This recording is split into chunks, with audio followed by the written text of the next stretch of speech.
7h-9h, les matins de France Culture, Guillaume Erner. Et nous rendons hommage au cinéaste Bertrand Tavernier, cinéphile devenu réalisateur. Il laisse derrière lui une trentaine de chefs-d'œuvre au genre éclectique. Pour en parler, je suis en compagnie d'Antoine Guillot et de François Angelier, mes deux camarades. Antoine Guillot, journaliste, critique de cinéma et de bande dessinée, producteur de l'émission Plan Large sur France Culture.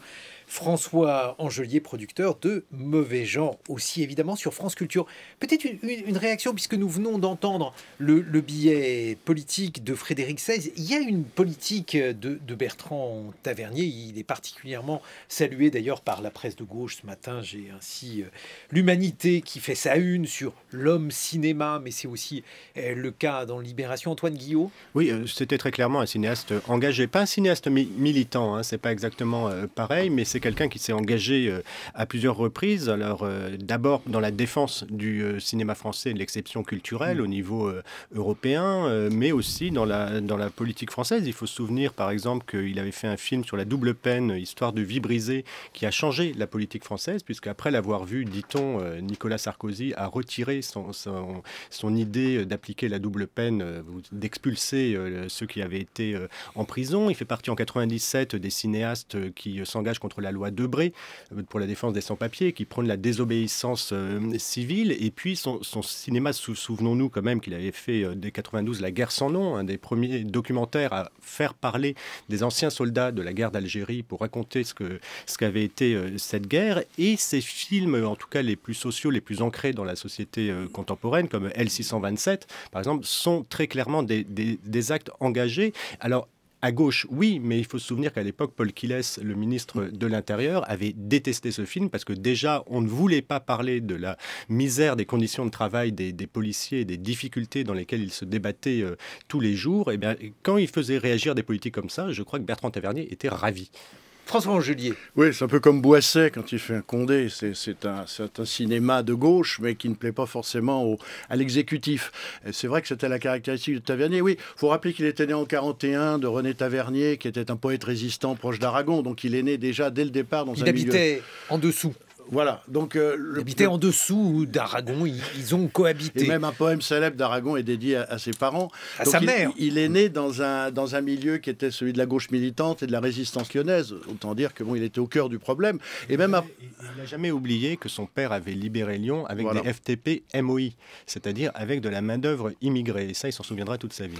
Et même après, dans sa filmographie, tous les films sont effectivement orientés, je dirais pas en direction des pauvres, en direction de la gauche, mais tu prenais par exemple Que la fête commence, il y a cette histoire des raflés, des hommes qui sont raflés pour être envoyés au Canada. Il y a une espèce de vision du peuple français à l'époque du Régent qui est quand même extrêmement...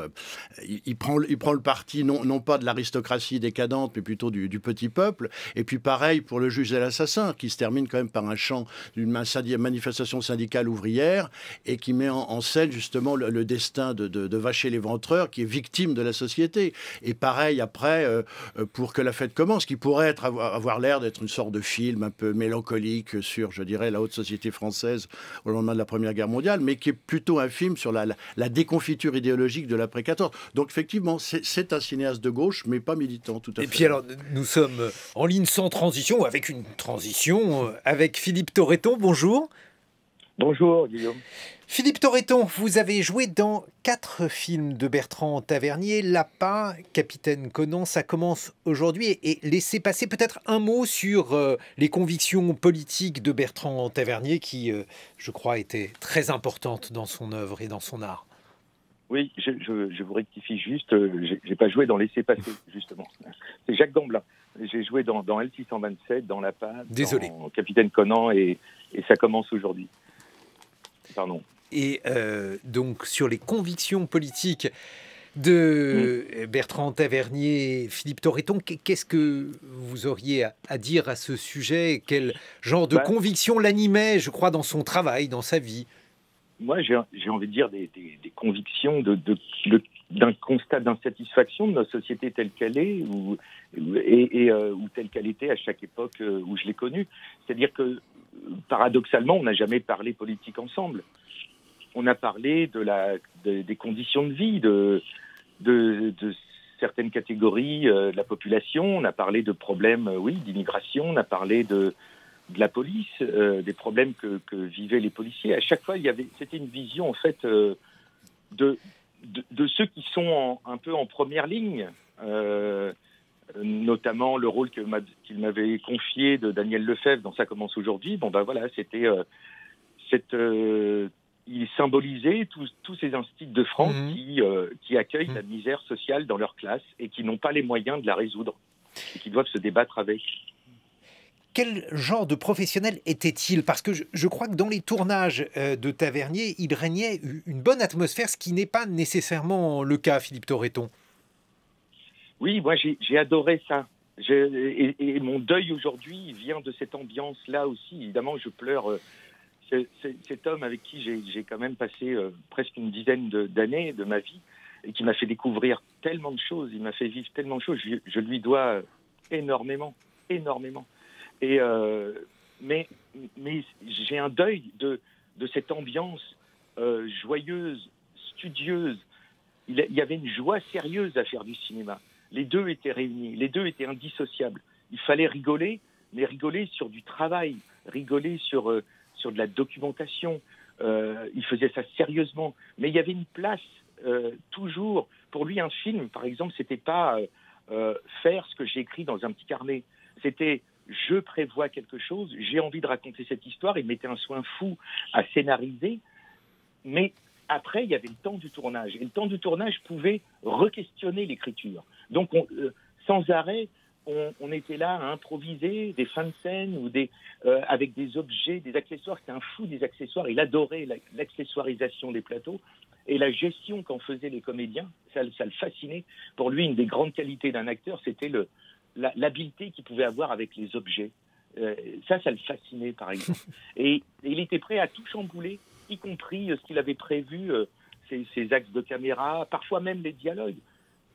Il y avait une place comme ça ouverte à la spontanéité des acteurs aussi. Ça, c'est quelque chose d'assez rare.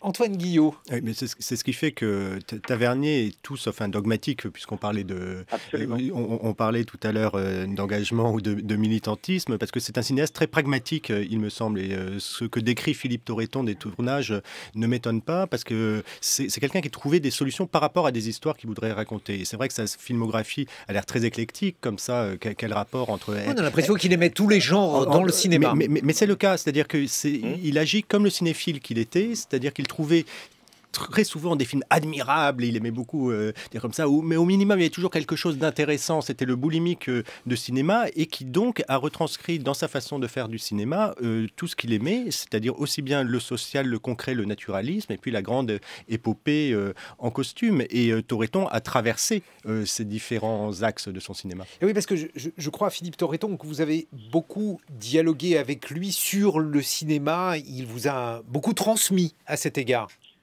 Alors, j'ai beaucoup écouté Bertrand Tavernier me parler de cinéma, plus que dialoguer, parce que je n'avais pas la prétention d'apporter mes petites connaissances.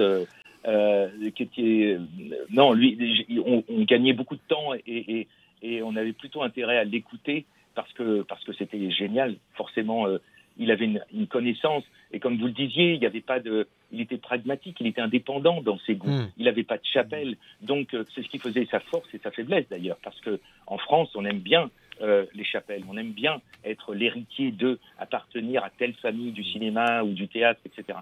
Lui, il n'avait pas de famille. Il avait des admirations un peu partout, mais y compris au cœur même d'un petit nanar, il était capable de vous sortir une réplique, un cadrage, une idée de mise en scène qui faisait sa joie. Et même si le film était très mauvais, il en convenait, mais il avait une générosité sur ce que coûte de faire un film. Il savait ce que ça coûtait. Donc même quelqu'un qui fait un mauvais film, il avait une tendresse pour lui. Voilà. Et oui, donc il essayait de racheter par un plan, par une réplique, le choix d'un acteur ou d'une actrice. C'est parce qu'il savait que c'était un dur combat de faire un film. Et oui, parce que Antoine Guillot, c'était à la fois Bertrand Tavernier, un cinéaste évidemment, et un historien du cinéma. Et cette double compétence est assez rare, ma foi. et non, parce qu'il appartient en fait à cette génération qui suit tout de suite celle des jeunes Turcs de la nouvelle vague. Et d'ailleurs, même Godard disait, lui, toi et moi, nous sommes les enfants de Langlois et de la Libération. Et il vient vraiment de ce mouvement des ciné-clubs. D'ailleurs, il faudrait le rapprocher d'un Martin Scorsese pour ce qui est de son rapport à l'enfance, à la maladie, puisqu'il il a découvert le cinéma au sanatorium où il était soigné pour tuberculose, comme Scorsese souffrait d'asthme, était enfermé chez lui et regardait les films à la télévision. Et donc, ils ont accumulé tous les deux un savoir immense, mais très large sur le cinéma. Et pourtant, contrairement là, pour le coup, à ses aînés de la nouvelle vague, il n'a pas fait d'excommunication. C'est-à-dire qu'au contraire, il a recréé un lien qui avait été rompu avec le classicisme du cinéma français. Quand il fait travailler Jean Orange et Pierre Bost, ce sont les scénaristes qui ont été vilipendés par Truffaut comme les représentants honnis de la qualité française. Et il va faire une sorte de classicisme cinématographique parce que ce qu'il aime avant tout, c'est la narration, c'est les acteurs, c'est une histoire bien racontée. C'est pas du tout un formaliste, Bertrand Tavernier. Ce qui fait qu'il n'était pas encombré de sa cinéphilie. Il aimait éperdument la faire partager jusqu'au dernier moment, faire des bonus sur des DVD de western complètement oubliés, obscurs, et que là encore, il trouvait admirable, et sans arrêt de faire passer ça. Mais quand il se retrouvait à filmer, c'est ce que je disais tout à l'heure, il n'était pas là pour citer ses maîtres, il était là pour faire du cinéma. François Angelier. Oui, tout à fait. Moi, je me souviens, il est venu plusieurs fois à Mauvais Genre. Une fois, il a déclaré que les choses pour lui devaient être gagnées, devaient être le fruit d'un combat. Et il dit, c'est pour ça que je suis devenu cinéaste alors que je suis affligé d'un strabisme extrêmement douloureux. C'est vrai que si on regarde bien son visage, il y a un grand problème oculaire. Et puis, je suis aussi devenu l'homme de l'énergie, comme ça, d'animer un tournage, d'être attaché de presse, alors que j'avais effectivement de graves problèmes pulmonaires. Donc, il y avait une âme combattante dès le départ chez Tavernier. Et puis, effectivement, je trouve que l'expression de joie sérieuse utilisée par Philippe Torreton est tout à fait juste. Et puis cette idée de l'homme qui joue avec des ustensiles ou qui laisse son acteur, je dirais, tirer parti d'un accessoire. Alors moi, il y a une scène auquel je pense toujours, qui a d'ailleurs, paraît-il, été improvisée. C'est la scène du resto dans l'Horloger de Saint-Paul où Philippe Noiret sert un plat avec des oignons. Alors ce livre a toute une considération sur le bonheur de manger avec des oignons quand on est célibataire. Et la manière qu'il a de jouer avec l'espèce de petit ramequin en faïence et la cuillère, moi qui est vraiment dans le bouchon lyonnais, c'est les outils, la pratique de table, on voit bien là son intérêt pour tout ce qui est la culture matérielle et l'objet. Quant à la cinéphilie, c'est extrêmement impressionnant. Je recommande à tous nos auditeurs de courir après les bonus de Tavernier. Un bonus de Tavernier dont certains font 1h10. C'est absolument spectaculaire. Il est tout seul devant la caméra, il a l'impression qu'il parle un peu pour lui-même et il détaille la moindre chose, l'accessoire, le décor, l'angle de caméra, la vie du producteur, la famille du maquilleur, de façon mais absolument de virtuosité. C'est absolument génial. C'est même pas de l'hypermnésie, comme ces gens qui maladivement se souviennent de tout. On sent qu'il y a un amour de la chose filmique telle qu'il investit absolument la totalité et il pourrait en parler des heures. Il y a certains bonus qui sont vertigineux. Philippe Torreton. Oui, je souscris tout ce qui vient d'être dit. Et avec ces bonus, vous aurez une petite idée des dîners qu'on pouvait avoir ensemble. C'était ça tout le temps. Mais c'était ça dans les avions, c'était ça chez lui, c'était ça dans les taxis qui nous emmenaient sur les tournages. C'était ça tout le temps. Par exemple, c'était quelqu'un qui avait finalement épousé le cinéma pour pouvoir parler aux autres. Mais tous les autres, pas seulement les spectateurs dans les salles, c'est aussi à ses intimes. C'est-à-dire que c'était quelqu'un qui avait extrêmement de mal à parler, à dire quelque chose. C'était un grand timide. Et c'est un grand timide. Il avait souvent le regard baissé, comme ça, et y compris quand il était même emporté, mais il avait tout le temps, il regardait par terre. Il avait du mal à regarder les gens en face. Et sa façon de parler en face du monde, c'était de faire du cinéma. Et sa façon de dire « je t'aime », c'était de vous parler de cinéma. Quand il vous parlait de cinéma, il me faisait penser à ces paysans que j'ai bien connus en Normandie. C'est qu'on ne se dit pas bonjour, on se dit il fait beau aujourd'hui. Et ben lui, c'était t'as vu le film de machin, ça voulait dire bonjour. Voilà.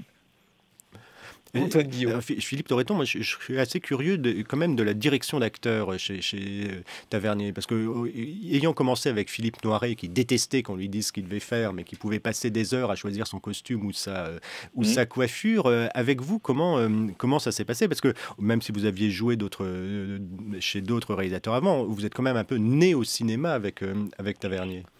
Ah oui, parce que mon expérience avant Tavernier était extrêmement réduite. Hein. J'ai fait quelques jours de tournage dans un film de Pinotto et c'est à peu près tout. Et ça a commencé avec Bertrand Tavernier. Et après, juste après, j'ai fait un film d'Olivier Assayas et puis de Noémie Vlovsky, mais c'était quasiment en même temps en fait. Et moi, je souscris complètement à ce que pouvait dire Philippe Noiret, c'est-à-dire qu'il ne nous encombrait pas de choses à faire. On savait ce qu'on avait à jouer, il déléguait beaucoup, il avait une grande confiance. Il était même assez embêté quand un acteur avait un problème ou de texte ou de placement ou d'intention de jeu. Il savait pas trop quoi répondre. C'est en ce sens qu'il n'était pas ce qu'on appelle d'une façon un peu américaine directeur d'acteur, c'est-à-dire le metteur en scène omniscient qui vous déverse comme ça des tombereaux d'informations sur l'art de jouer. Non, il connaissait pas l'art de jouer. Il était spectateur des acteurs qu'il choisissait. Par contre, il apportait un soin énorme à choisir ses comédiens, y compris dans les tout petits rôles. Et ça, c'était sa façon de diriger. C'était de parler du film qu'on allait faire, et il déléguait beaucoup. Il accordait un crédit immense à l'intelligence de ses interprètes, qui étaient capables de comprendre ce qu'on allait faire et de comprendre que la caméra étant là, on ne pouvait pas être comme ça et des choses comme ça. Et moi, j'aimais ça parce que au moment de jouer, on se sentait assez libre et on se sentait réellement regardé et écouté. On n'était pas des marionnettes au service d'un génie qui sait tout mieux que vous. Il acceptait la partie tournage, pour lui, était une fête.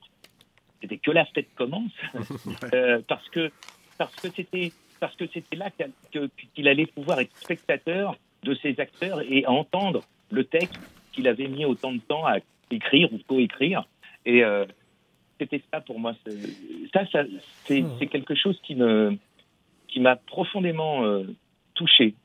Et parmi ces liens étroits avec les acteurs, il y avait donc le lien qu'il avait avec vous, Philippe Torreton. Il y avait aussi son duo avec Philippe Noiret. Alors peut-être que Coup de torchon, donc le film qu'il a réalisé en 1980 est resté, je crois, en grande partie dans les mémoires. Antoine Guillaume, peut-être un mot sur le couple qu'il formait avec Noiret.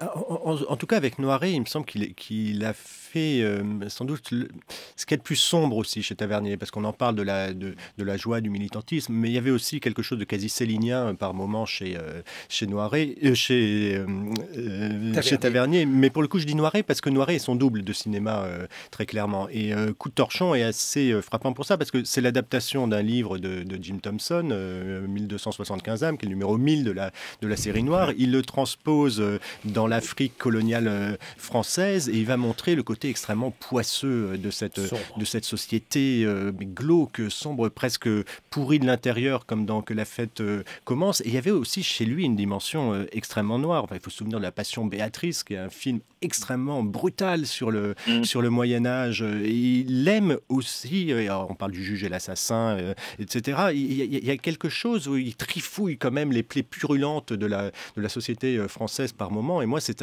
la partie de Tavernier qui me passionne le plus, parce que on sent que c'est un peu c'est son côté lyonnais, c'est-à-dire que derrière les apparences, surtout ne rien dire, on dirait on est très timide, mais ça permet de ne pas parler de soi. Il va voir ce qui se passe derrière les façades reluisantes des immeubles lyonnais et de la France en général. Et puis alors, il y a aussi le côté lyonnais américain. François Angelier, parce que... Étant lyonnais, je recommande bien sûr... c'est la ville la plus proche des États-Unis, Lyon. Oui, c'est pas faux. Enfin, Lyon est une ville sans terrasse, une ville où tout se situe derrière les façades, derrière les portes. D'ailleurs, je crois que c'est son documentaire Lyon, le regard intérieur, est tout à fait extraordinairement juste et intelligent sur ce qu'est l'essence du Lyonnais. Personnage qui a l'air gris, conventionnel. N'essentialisez pas le Lyonnais.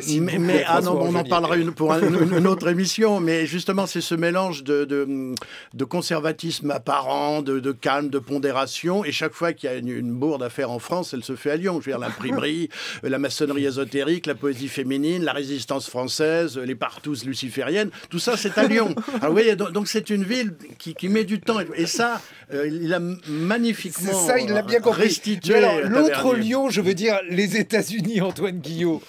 Les États-Unis, il ne va pas arrêter de s'y frotter. C'est-à-dire que quand il est cinéphile et attaché de presse, il va défendre le cinéma américain qui n'est pas défendable à l'époque, c'est-à-dire celui du western. On lui doit la découverte de Bud Buttigieg, on lui doit la découverte d'André Le Toth, on lui doit aussi pour le cinéma anglais la réhabilitation de Michael Powell, par exemple, qui était complètement oublié à l'époque. Et il va toujours essayer de s'y frotter. Alors, il fait des films comme Coup de torchon, qui est une série noire américaine, mais il va finir par aller tourner aux États-Unis avec Robert Parrish, c'est pas n'importe qui quand même. Il va faire Mississippi Blues, parce qu'il faut parler aussi de son amour du jazz et de la musique populaire américaine. Et il y a In the Electric Mist avec Tommy Lee Jones. Et précisément, il arrive enfin à essayer de tourner aux États-Unis. Sauf que ça se passe pas très bien parce qu'aux États-Unis, il y a des producteurs américains et aux États-Unis, c'est pas le cinéaste le roi du tout. Et là, il aura énormément de problèmes, ce qui fait qu'il y a deux versions du film. Il y a la version américaine remontée par son producteur et la version qu'on a vue sortir en France. Philippe Torreton, une remarque? Non, mais on évoquait Lyon tout à l'heure et je trouve que qui dit Lyon dit ces fameux passages qu'on appelle les traboules. On comprend mieux Tavernier en utilisant ce mot-là. Il avait une façon de traverser comme ça, par des petits passages, de ne pas se contenter justement des façades, mais d'aller derrière. Il explorait les sujets. Il aimait bien les petites anecdotes qui en disent long. Il était très friand de ça, très friand de petites éclosions comme ça, qui ont l'air insignifiantes, mais qui symbolisent pas mal de choses. Il adorait... parce qu'il parlait beaucoup, mais d'une certaine façon, et curieusement, il écoutait beaucoup aussi. Parfois, mais quand il écoutait, on a l'impression qu'il s'arrêtait comme en pause, comme on appuie sur la touche pause. Il était bloqué, il regardait pas la personne qu'il écoutait, évidemment, mais on sentait qu'il enregistrait tout. Quand un sujet le passionnait, il se taisait et il enregistrait. Et on savait qu'un jour ou l'autre, ça se retrouverait dans un scénario. François Angelier. Oui, entièrement d'accord avec Philippe Torreton. C'est pas l'homme des grandes avenues et des artères centrales, Tavernier. C'est l'homme de la traboule. C'est l'homme qui traboulait, c'est-à-dire qui empruntait cette circulation parallèle, presque surréaliste, où on pouvait rencontrer n'importe qui, on pouvait passer d'une rue à une autre par des trajectoires, je dirais, totalement incidentes et surprenantes. Et son cinéma porte ça. C'est-à-dire que c'est pas un cinéma, effectivement, on l'a dit, qui est un cinéma de gauche, mais pas engagé. Donc, c'est pas l'homme qui obéit aux logiques dogmatiques, qui obéit aux orientations théoriques. C'est une espèce de vision à la fois sensible, expérimentale, comme ça, beaucoup plus intérieure et beaucoup plus profonde. Ce qui fait qu'il a pu aussi bien s'intéresser aux âmes perdues du cinéma américain qu'à Autant Lara et à d'autres. Un mot de conclusion, Philippe Torreton. Il va me manquer énormément. Il va manquer à beaucoup de gens. Parce que on a besoin de ces passeurs-là, de ces gens qui ont une grande connaissance, mais un aussi grand appétit de partager cette connaissance. C'était pas un collectionneur, comme vous le disiez tout à l'heure. C'était pas de la connaissance pour de la connaissance. C'était encyclopédique, mais une encyclopédie populaire. Il voulait que tout ça se partage, que les films vivent, qu'ils se restaurent. Il avait son regard englobait vraiment l'étendue du cinéma dans toutes ces diversités et dans tous ces métiers. Tout lui importait. La vie des salles, l'indépendance de certaines salles, les lignes programmatiques, les diffusions à la télé, le financement, bien sûr, l'exception culturelle, bien sûr, mais aussi l'intermittence, mais aussi plein de choses. Tout était important parce que c'était tout. Notre cinéma français doit beaucoup à plein de luttes, de gens qui se sont associés, qui se sont protégés de certains élèves, qui ont su faire exister ce cinéma. Et Et donc, il faut avoir cette vision générale. Et ça, il l'avait. Il avait une générosité de transmission, comme vous l'aviez très bien dit, de passeur. Et ça me bouleverse en ce moment parce que il n'y aura plus jamais de conversation avec lui. Merci beaucoup, Philippe Torreton, d'avoir évoqué avec nous le souvenir de Bertrand Tavernier.